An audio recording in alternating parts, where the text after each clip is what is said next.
శ్రీ సాయినాథాయ నమః. శ్రీ సాయి సచ్చరిత్రం 48వ అధ్యాయం. సద్గురువుని లక్షణములు సేవడే సపత్నిక దంపతులు. ఈ అధ్యాయం ప్రారంభించినప్పుడు ఎవరో హేమాడ్ పంతును బాబా గురువా లేక సద్గురువా అని ప్రశ్నించిరి. ఆ ప్రశ్నకు సమాధానం ఇచ్చుటకై సద్గురువు లక్షణములను హేమాడ్ పంత్ ఇట్లు వర్ణించుచున్నాడు. సద్గురుని లక్షణములు: ఎవరు మనకు వేదాంతములను శాస్త్రములను బోధించెదరో, ఎవరు చక్రాంకితము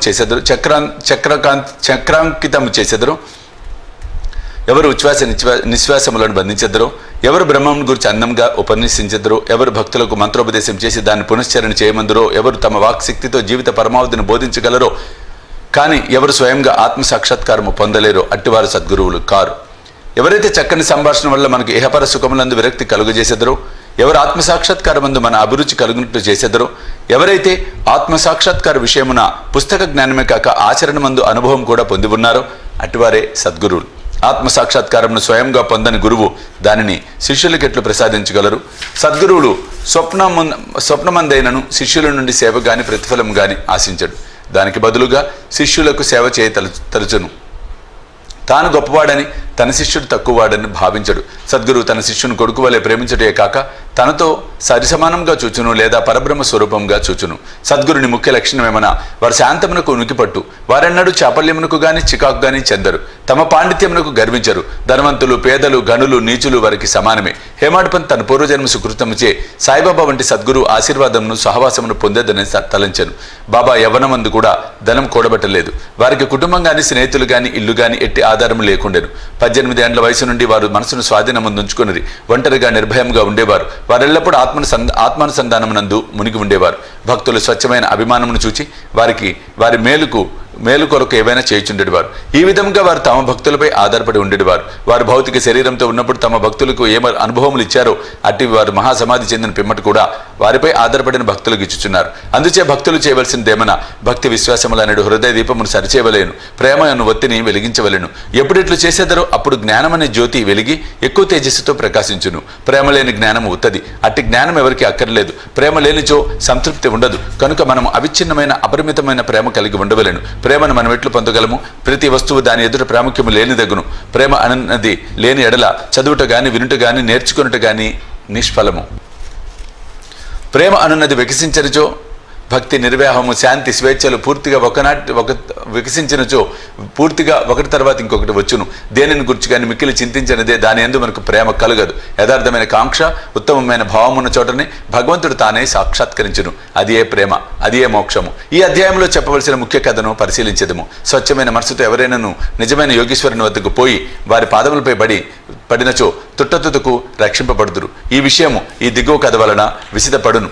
సేవడే షోలపూర్ తోటి విద్యార్థి సేవడే అతనితో చేరను. ఇతర విద్యార్థులు కూడా గుమిగూడి తమ పాఠములు జ్ఞానం సరిగా ఉన్నదో లేనిదో చూచుకుని చుండిరి. ప్రశ్నోత్తరముల వలన సేవడకి ఏమీ రాలేట్లు తోచెను. తక్కిన విద్యార్థులు అతన్ని వెక్కిరించిరి. అతడు పరీక్షకు సరిగ్గా చదవకపోయినా తన యందు బాబా కృప ఉండుడిచే ఉత్తీర్ణుడు అగుదునని చెప్పాను. అందుకు సపత్నేకర్ ఆశ్చర్యపడెను. సాయిబాబా ఎవరు? వారినేలా అంత పొగుడుచున్నావు అని అడిగాను. అందువలన సేవడి ఇట్లు చెప్పాను. షిరిడిలో మసీదులో ఒక ఫకీరు కలరు. వారు గొప్ప సత్పురుషులు, యోగులు. ఇతరులు నన్ను వారు అమోఘమైన వారు. పూర్వజన్మ సుకృతమున్న గాని మనం వారిని దర్శించలేం. నేను పూర్తిగా వారినే నమ్మి ఉన్నా. వారు పలుకున్నది అన్నడు అసత్యం కాదు. నేను పరీక్షలో తప్పక ఉత్తీర్ణుడు అగుదునని వారు నన్ను ఆశీర్వదించి ఉన్నారు. కనుక వారి కృపచే తప్పక చివరి పరీక్ష యందు ఉత్తీర్ణుడు అయ్యేదను. సపత్నేకర్ తన స్నేహితుని ధైర్యమునకు నవ్వెను. వానిని బాబాని కూడా వెక్కిరించాను. సపత్నేకర్ న్యాయ పరీక్షలో ఉత్తీర్ణుడైను. అక్కలకోటలో వృత్తిని ప్రారంభించి అతని న్యాయవాదిగా ఉండెను. 10 సంవత్సరముల పిమ్మట అనగా 1913లో వానికి గల ఒకే కుమారుడు గొంతు వ్యాధితో చనిపోయాను. అందువలన మనసు వికలమయ్యాను. పండరిపురం, గాంధర్గాపురం మొదలగు పుణ్యక్షేత్రములకు యాత్రగా పోయి శాంతి పొందవలను అనుకోనను. కానీ అతనికి శాంతి లభించలేదు. వేదాంతం చదివిన కానీ అది కూడా సహాయపడలేదు. అంతలో సేవడే మాటలు అతనికి బాబా ఎందుకు గల భక్తి జ్ఞప్తికి వచ్చాను. కాబట్టి తాను కూడా షిరిడికి పోయి సాయిని చూడవలను అనుకోనను. అతడు తన సోదరుడు ఒక పండితురావుతో షిరిడి వెళ్ళాను. దూరం నుండి బాబా దర్శనం చేసి సంతసించాను. గొప్ప భక్తితో బాబా వద్దకు ఎగి ఒక టెంకాయ నచ్చడి పెట్టి బాబా పాదములకు నమస్కారం చేశాను. బయటకు పొమ్ము అని బాబా అరిచాను. సపత్నేకర్ తలవంచుకొని కొంచెము వెనుకకు జరిగి అచట కూర్చుండాను. బాబా కటాక్షమును పొందుటకై ఎవరి సలహానైనా తీసుకున్నట్టుకు ప్రయత్నించాను. కొందరు బాలాశింపి పేరు చెప్పిరి. అతని వద్దకు పోయి సహాయం కోరాను. వారు బాబా ఫోటోలు కొని బాబా వద్దకు మసీదుకు వెళ్ళిరి. బాలశింప ఒక ఫోటోను బాబా చేతిలో పెట్టి ఎవరిది అని అడిగాను. దానిని ప్రేమించు వారిది అని బాబా చెప్పుచు సపత్నేకర్ వైపు చూపాను. బాబా నవ్వగా అచటి వారు నవ్విరి. బాల నవ్వు యొక్క ప్రాముఖ్యం ఏమని బాబాను అడుగుచూ సపత్నేకర్ దగ్గరకు జరిగి బాబా దర్శనము చేయమనెను. సపత్నేకర్ బాబా పాదములకు నమస్కరించగా బాబా తిరిగి వెడలిపమ్మని అరిచెను. సపత్నేకర్కి ఏం చేయాలో అర్థం కాలేదు. అన్నదమ్ములిద్దరూ చేతులు జోడించుకొని బాబా ముందు కూర్చుండ్రి. మసీదు ఖాళీ చేయమని బాబా సపత్నేకర్కు ఆజ్ఞాపించెను. ఇద్దరు విచారంతో నిరాశ చెందిరి.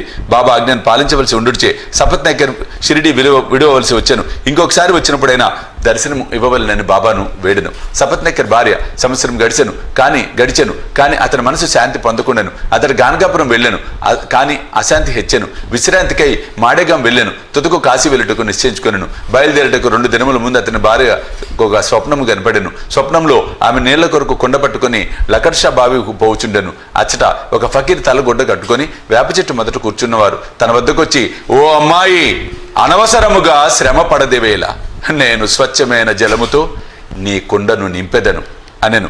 ఆమె ఫకీర్కు భయపడి ఒత్తకొండతో వెనక్కు పారిపోయాను. ఫకీర్ ఆమెను వెన్నంటను. ఇంతలో ఆమెకు మెలకు వచ్చాను. ఆమె తన కలను భర్తకు చెప్పాను. అదే శుభ శకునం అనుకుని ఇద్దరు షిరిడి బయలుదేరి వారు మసీదు చేరినప్పటికీ బాబా అక్కడ లేడు. బాబా లెండి తోటకు వెళ్ళి ఉండిరి. బాబా తిరిగి వచ్చే వరకు వారచ్చట ఆగిరి. ఆమె స్వప్నంలో తాను చూసిన ఫకీర్ను బాబాకు భేదం లేదని విను. ఆమె మిగులు భక్తితో బాబాకు సాష్టాంగ నమస్కారము చేసి బాబాను చూచుటకు అచ్చటనే కూర్చుండెను. ఆమె అనుకువా చూచి బాబా సందర్శించి బాబా తన మామూలు పద్ధతిలో ఒక కథ చెప్పటం ప్రారంభించాను. నా చేతులు, పొత్తి కడుపు, నడుము చాలా రోజుల నుండి నొప్పి పెట్టుచున్నవిరా. అనేక ఔషధములు పుచ్చుకొంటిని కానీ నొప్పులు తగ్గలేదు. మందులు ఫలమీయకపోవుటచే విసుగు చెంది తిని కానీ నా నొప్పులన్నీ ఇచట వెంటనే నిష్క్రమించుటకు ఆశ్చర్యపడుచుంటుంది అనెను.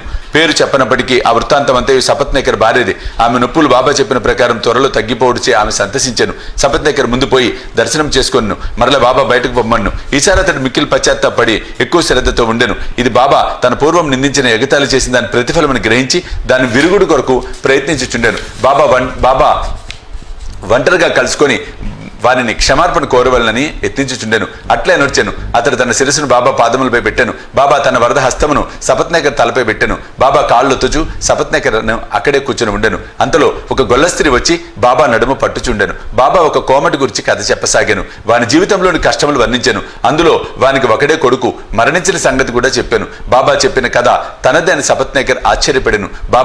బాబాకు తన విషయములన్నీ తెలిసుడిచే విస్మయం పొందెను. బాబా సర్వజ్ఞుడని గ్రహించెను. అందరి హృదయములను గ్రహించను. ఈ ఆలోచనలు మనసును మెదలుచుండగా ఆ గొల్లస్త్రీ చెప్పుచున్నట్లే నటించి సపత్నేకర్ వైపు చూచి ఇట్లనెను, వీడు తన కొడుకును నేను చంపి తినని నన్ను నిందించుచున్నాడు. నేను లోకుల బిడ్డలను చంపెదనా? ఇతడు మసీదునకు వచ్చి ఏడ్చుచున్నాడేలా అదే బిడ్డను వీని భార్య గర్భములోనికి మరల ఇచ్చేదను. ఈ మాటలతో బాబా అతని తలపై హస్తముంచి ఓదార్చి ఇట్లనెను, ఈ పాదములు ముదుసలివి, పవిత్రమైనవి. ఇక నీ కష్టములు తీరిపోయినవి. నాయందే నమ్మకముంచుము.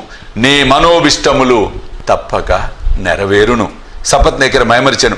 బాబా పాదములను కన్నీటితో తడిపెను. తరువాత తన బసకు పోయెను. సపత్నేకర్ పూజా సామగ్రిని సమకూర్చుకొని నైవేద్యంతో మసీదుకు పోయి భార్యతో పోయి ప్రతిరోజు బాబాకు సమర్పించి వారి వద్ద ప్రసాదం పుచ్చుకొనిచుండేవాడు. ప్రజలు మసీదులో గుమిగూడి ఉండేవారు. సపత్నేకర్ మాటమాటికి నమస్కరించుచుండెను. ప్రేమ వినయములతో ఒక్కసారి నమస్కరించిన చాలునని బాబా చెప్పాను.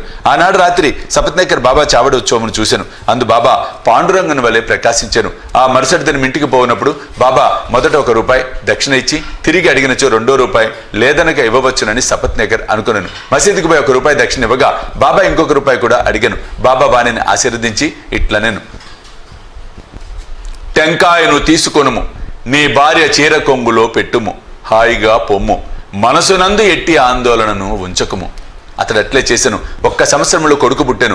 8 మాసముల శిశువుతో భార్యాభర్తలు షిరిడీకి వచ్చి ఆ శిశువును బాబా పాదములపై పెట్టి ఇట్లు ప్రార్థించిరి, ఓ సాయి, నీ బాకిని మేమెట్లు తీర్చుకొనగలము, మాకు తోచుకున్నది కనుక ఈ సాష్టాంగ నమస్కారం చేయుచుంటుమి. నిస్సహాయుల మగుడిచే మమ్మల్ని ఉద్ధరింపవలసినది. ఇక మీదట మేము మీ పాదములను ఆశ్రయించదం గాక. అనేక ఆలోచనలు సంగతులు స్వప్నావస్థలోను జాగ్రత్తావస్థలోను మమ్మలను బాధించును. మా మనసులను నీ భజన వైపు మరల్చి మమ్ము రక్షింపుము. ఆ దంపతులు తమ కుమారునకు మురళీధర్ అను పేరు పెట్టిరి. తర్వాత భాస్కర్, దినకర్ అను ఇద్దరు జన్మించిరి. బాబా మాటలు వృధా పోవని సపత్నేకర్ దంపతులు గ్రహించిరి. అవి అక్షరాల జరుగునని కూడా నమ్మిరి. 48వ అధ్యాయం సంపూర్ణము. సద్గురు శ్రీ సాయినాథ్ అర్పణమస్తు. శుభం భవతు.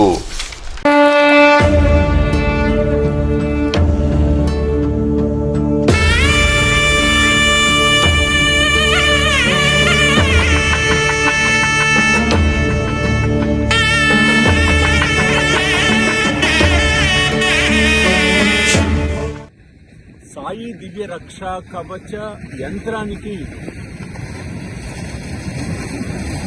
స్వర్ణ